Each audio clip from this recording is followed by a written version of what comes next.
TGI Friday, everybody, on the Fun Astrology podcast. Thomas Miller, thank you so much for stopping by.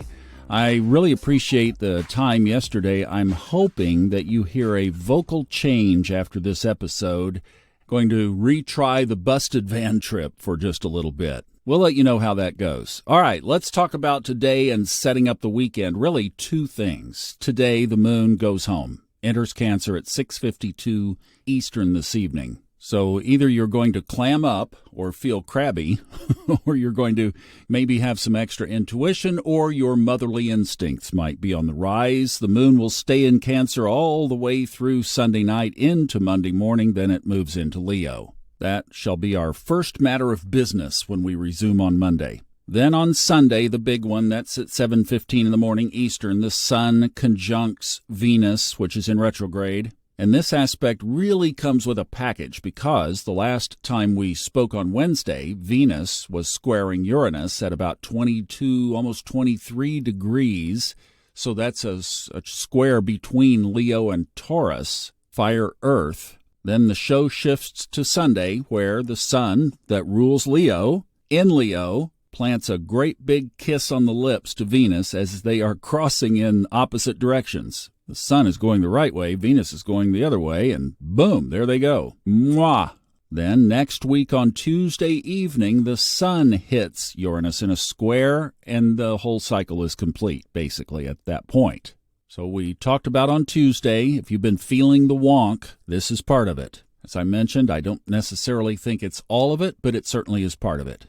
Now, something that we don't talk about a lot as much on here, but I have been talking about on the Subconscious Mind Mastery podcast in some of these latest episodes that are current at the top of the list of episodes right now, and that is protection. You know, typically here, I try to keep the conversation around astrology because obviously that's why you're here. What planets are affecting us and what side of the planet can we be on? But over there, we've been talking about just pure spiritual protection. And in fact, if you've been listening to the theme of that, you know that I'm exploring basically non-physical entities. Now, don't go crazy on me until you listen. You'll hear and understand where I'm coming from on it. In fact, I've narrated an audiobook on it, how to clear them. Fred Dodson's Clearing Entities. But, you know, I'm just wondering if sometimes with these aspects, if that's not a portal for things to come into our life.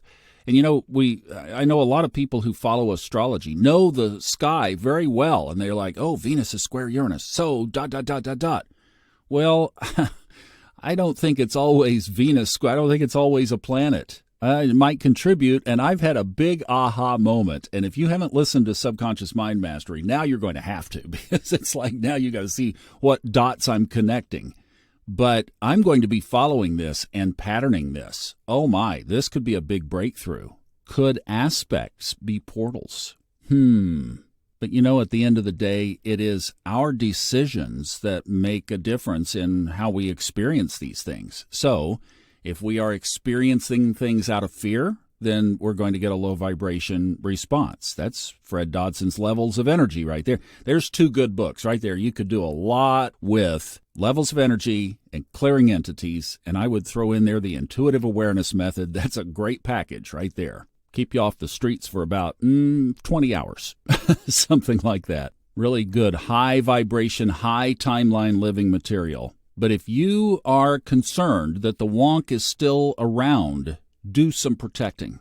Do some spiritual protecting. Because the Sun is involved here. It's you. Of course, I'm saying in parentheses, it's you too, Thomas. I mean, it's us individually. The Sun represents you. So this is truly all about you. Venus retrograde, re-examining all those things that are important to us, and then Uranus sitting over there throwing a big old monkey wrench into the cogs of the wheel. But how else would you interpret this? So let's say that a monkey wrench has come around and hit your wheel. Is that necessarily a bad thing? It's not if it gets you to look at things you wouldn't have looked at otherwise. So what it's saying is to sit down, Taurus, where Uranus is, and take a look at something deeper. Don't just let the fire burn you up. Dig into the ground and learn the lesson. Why did Uranus throw that hatchet? To get your attention, to get my attention. to get us to look under the surface. And why is this even extra punched and why we know that this is the theme? Because tomorrow the sun trines Chiron.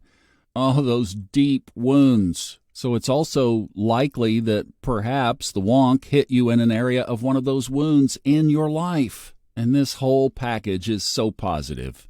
So don't worry about the wonk. Lean into the wonk. If you've had it or if it comes up over the next several days, just know that this is a big, major stepping stone on your spiritual journey and lean into it because the answer is within you and it is above. Wow, this is a beautiful picture. I am taking a couple of things away from this podcast, having just done this, that are going to be substantial for me. So thank you for letting me talk to myself in here. You guys get to listen. Have a great Friday. I'll see you tomorrow for Ray Merriman. Level Up Sunday night, back right here on Monday. Love you.